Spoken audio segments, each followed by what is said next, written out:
नमस्कार साथियों, जन्मदिन की हार्दिक शुभकामनाएं।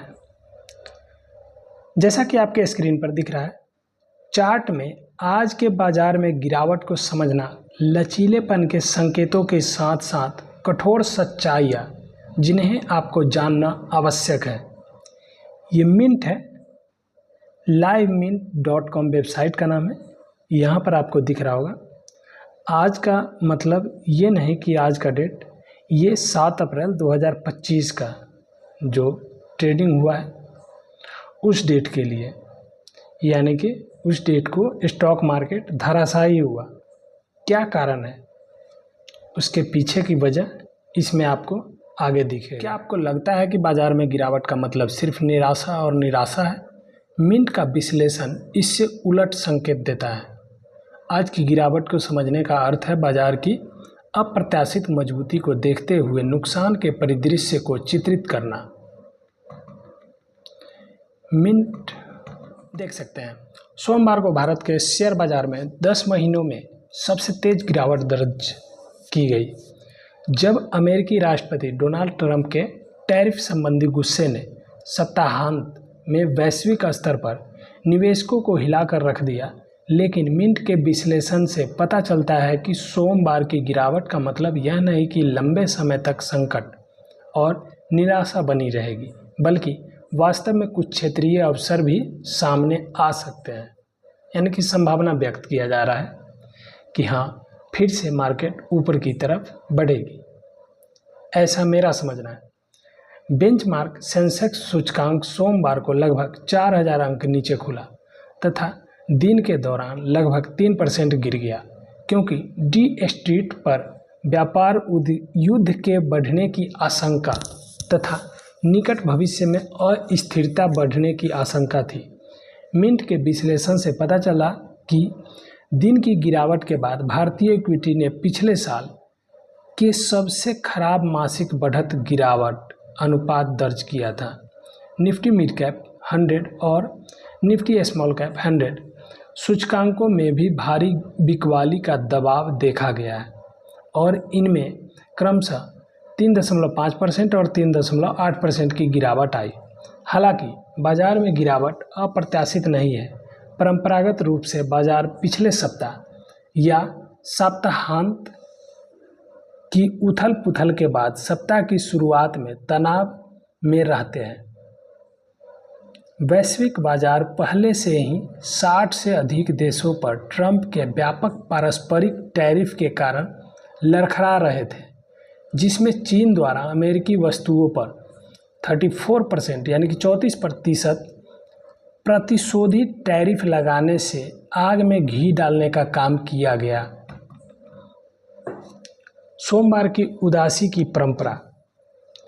मिंट के विश्लेषण ने बाजार और सोमवार के बीच इस कटु संबंध की पुष्टि की है। सेंसेक्स में सबसे खराब 43% यानी कि 43% गिरावटें, 1000 अंकों से अधिक की गिरावट और शीर्ष 20 एकल दिवसीय गिरावटों में से आधे से अधिक सोमवार को हुई है। श्रेणी 3 वैकल्पिक निवेश फंड फीना वेन्यू के फंड मैनेजर अभिषेक जायसवाल ने एक नोट में कहा, आज का तीव्र सुधार घरेलू बुनियादी बातों के बजाय वैश्विक चिंताओं का परिणाम है। उन्होंने कहा, जबकि भारत और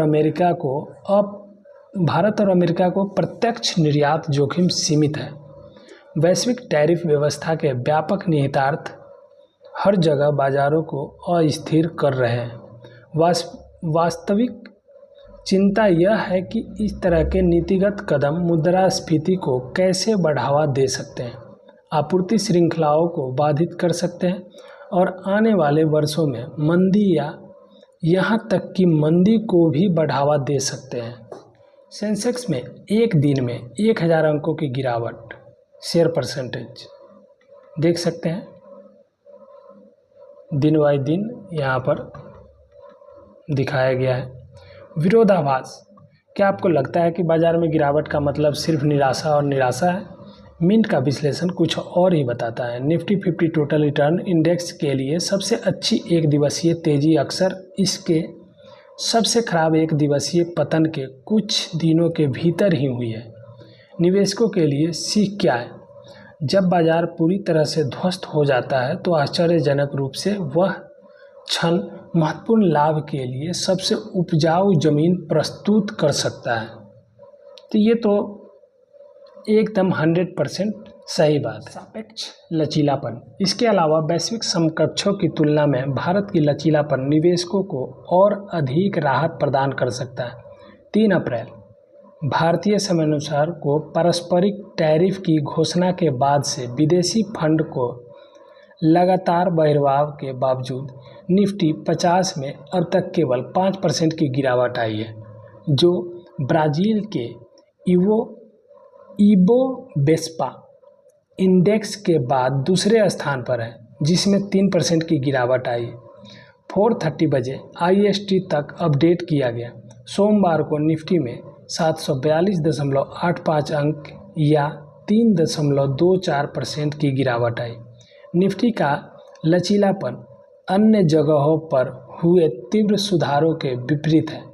पिछले 3 कारोबारी सत्रों में हांगकांग के हैंग सेंग में 13.22%, जापान के निक्केई 225 में 10.36%, ताइवान के ताइएक्स में 9.7% और अमेरिका के S&P 500 में 5.98% की गिरावट आई। इस प्रकार है, देख सकते हैं नीचे में 3 अप्रैल 2025 से वैश्विक सूचकांक का रिटर्न। रुपए की लचीलापन। वैश्विक मुद्राएं ट्रंप के टैरिफ उपायों के अनुसार समायोजित हो रही है। कई उभरते बाजारों की मुद्राओं में अमेरिकी डॉलर के मुकाबले गिरावट आई है, जिससे निर्यात प्रतिस्पर्धा में वृद्धि हो सकती है। हालांकि भारतीय रुपये में सापेक्ष मजबूती देखी गई है, जो 3 अप्रैल से 7 अप्रैल के बीच केवल 0.47% गिरा है। दक्षिण अफ्रीकी रैंड और मैक्सिकन पेसो में भारी गिरावट दर्ज की गई है, क्रमशः 3.23% और 3.26% की गिरावट आई है, जबकि ब्राज़ीलियाई रियल में 3.14% की गिरावट आई है। चीनी रेनमिनमी में 0.59% की गिरावट आई है। दूसरी ओर कुछ प्रमुख मुद्राएं व्यापक प्रवृत्ति के विपरीत चली है। ऑस्ट्रेलियाई डॉलर में अमेरिकी डॉलर के मुकाबले 4.73% की तेज़ी आई। उसके बाद ब्रिटिश पाउंड में 2.11% की तेज़ी आई। स्विस फ्रैंक और यूरो में भी क्रमशः 0.59% और 0.80% की मजबूती आई। एक ऐसा परिणाम जो अल्पावधि में उनकी निर्यात प्रतिस्पर्धात्मकता पर असर डाल सकता है। अमेरिकी डॉलर की तुलना में वैश्विक मुद्रा में वृद्धि अवमूल्यन देख सकते हैं। ऑस्ट्रेलियाई डॉलर में वृद्धि, British pound, euro, Swiss franc, इंडोनेशियाई रुपया, ताइवान डॉलर में वृद्धि, और उसके नीचे में जितना भी है उसमें रेड से है, यानी कि कमी हुई है। आगे क्या लिखता है? सिन्हान बैंक इंडिया के ग्लोबल ट्रेडिंग सेंटर FX एवं रेट्स ट्रेजरी के सहायक महाप्रबंधक उपाध्यक्ष कुणाल सोढानी ने कहा कि इसके बावजूद ट्रंप की टैरिफ नीति के कारण तीव्र होते व्यापक युद्ध का भार भारतीय रुपये पर पड़ रहा है। सोढानी ने कहा, बढ़ी अनिश्चितता ने जोखिम रहित भावना को जन्म दिया, जिससे उभरते बाजारों से निकासी हो रही। DXY US डॉलर इंडेक्स भी तेज़ी से 103 के स्तर से ऊपर उछल गया, जिससे प्रमुख मुद्राओं के मुकाबले USD में तेज़ी आई। चीन ने भी अमेरिका पर जवाबी टैरिफ लगाया था। इस प्रकार सभी की निगाहें USD CNH चीनी युआन जोड़ी पर भी टिकी हुई है। चीनी युआन में किसी भी बड़ी कमजोरी का रुपए का नकारात्मक प्रभाव पड़ सकता है। USD इंडियन यानी कि INR के लिए 85.20 एक अच्छा आधार है, जबकि 86.50 के स्तर का परीक्षण किया जा सकता है। मेन रूप से टैरिफ के झटके से दुनिया भर के बाज़ारों में उथल पुथल। यही मेन रूप से कारण है इंडियन स्टॉक मार्केट का इतनी अच्छी तरीके से गिरावट जो हुई है, उसके पीछे का वजह मेनली यही है मेरे समझ से। अलग अलग न्यूज अलग अलग तरीके से व्याख्यान करती है, जो कि टाइम्स ऑफ इंडिया शेयर बाजार में आज भारी गिरावट, निवेशकों को 14 लाख करोड़ रुपए का नुकसान। बीएसई सेंसेक्स और दूसरा हिंदुस्तान टाइम्स आज बाजार में क्यों आई गिरावट, जानिए सेंसेक्स और निफ्टी में गिरावट की वजह। और तीसरा फाइनेंशियल एक्सप्रेस, मैग्निफिसेंट 7 के शेयरों में गिरावट, डोनाल्ड ट्रंप ने चीन को 50% अतिरिक्त टैरिफ की धमकी। चीन की तरफ से दो और न्यूज है। डोनाल्ड ट्रंप द्वारा अमेरिकी टैरिफ को रोकने पर विचार करने की फर्जी खबर से अमेरिकी बाजारों इत्यादि। और दूसरा है वॉल स्ट्रीट डगमगाया क्योंकि S&P 500 मंदी के बाजार में पहुंच गया। मंदी के बाजार की चर्चा। अब इस न्यूज पर हिंदुस्तान टाइम्स क्या लिखता है तो देख सकते हैं। आज बाजार में क्यों आई गिरावट, जानिए सेंसेक्स और निफ्टी में गिरावट की वजह। बाजार में गिरावट, सोमवार को सेंसेक्स 2226.79 अंक गिरकर 73,137.90 पर आ गया, तो काफ़ी ज़्यादा गिरावट आई है। जबकि निफ्टी 742.85 अंक गिरकर 22,161.60 पर आ गया। अमेरिकी राष्ट्रपति डोनाल्ड ट्रंप द्वारा सभी देशों पर टैरिफ की घोषणा के बाद वैश्विक व्यापार युद्ध की आशंका बढ़ने से सोमवार को भारतीय बाजारों में भारी गिरावट आई। सेंसेक्स और निफ्टी में गिरावट से पहले वॉल स्ट्रीट और जापान, सिंगापुर और चीन जैसे अन्य प्रमुख एशियाई बाजारों में भी गिरावट देखी गई। दोनों बेंचमार्क सूचकांक सेंसेक्स और निफ्टी में करीब 3% की गिरावट आई। सबसे ज़्यादा नुकसान आईटी कंपनियों के शेयरों को हुआ, जो अमेरिका से अच्छी खासी आय अर्जित करती है। टाटा स्टील में 9% से ज़्यादा की गिरावट आई। उसके बाद टाटा मोटर्स में 8% से ज़्यादा की गिरावट आई।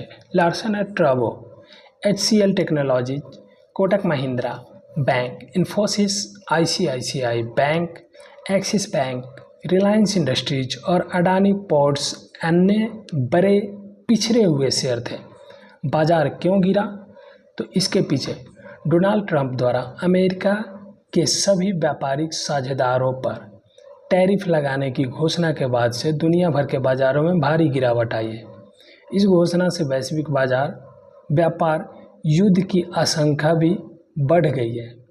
चीन, कनाडा और मैक्सिको जैसे कई देश पहले से ही जवाबी कदम उठाने की योजना बना रहे हैं।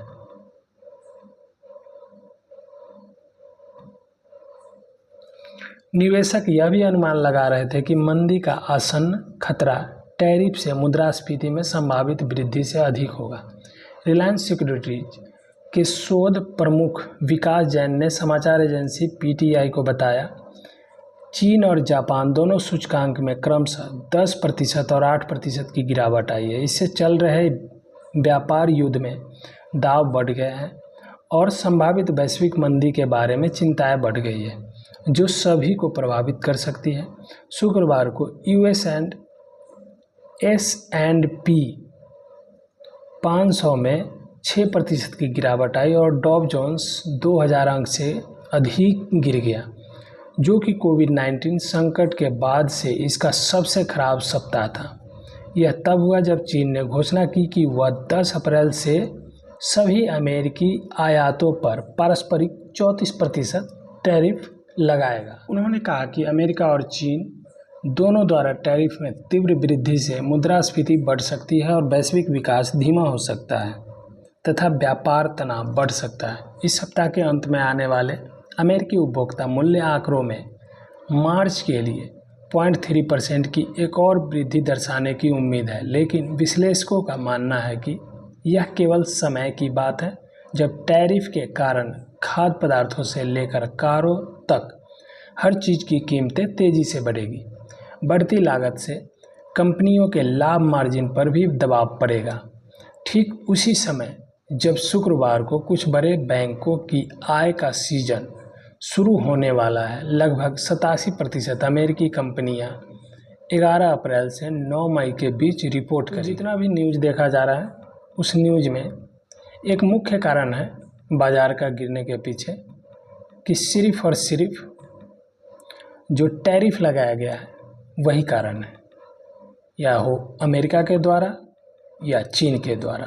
अब कहाँ तक मार्केट गिरेगी इसका आइडिया किसी को भी नहीं है मेरे समझदारी के अनुसार। बाकी आप लोगों का क्या विचार है वो आप लोग कमेंट में लिख सकते हैं ताकि मेरा भी नॉलेज बढ़ेगा। आज के वीडियो में बस इतना ही, फिर मिलते हैं नेक्स्ट वीडियो में। तब तक के लिए नमस्कार।